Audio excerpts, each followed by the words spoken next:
Welcome to Survival of the Fittest 2012. I am your host Leonard. Today, we will interview this week's biggest loser, Team Shitsy. Welcome to the Losers Lounge. Thank you. I see we only have one member of your team, Shuan Ekman. Where is your partner Yitzy? He is backstage watching The Real Housewives of New York with a bunch of sissy girls. Where are your pants? On your mom's floor. Let's start off by talking about last year's championship. How did you celebrate? I drank champagne out of the trophy while I got so shit-faced that we skinny dipped in a lake.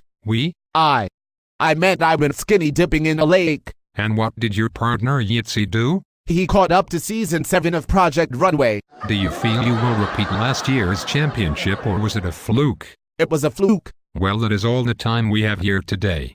Is there anything else you would like to say before you have a sausage fest with Yitzy all year long here in the Losers Lounge? Buck-a-bow, D-buck, bully blah, bully blabbity bully blah, blabbity blab bully blah, cock-a-poo-poo-pee-pee. Alrighty then.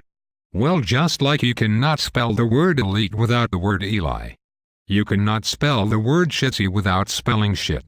And since that is how your team performed this week, you have officially been sklunked. Bye bye gay boys.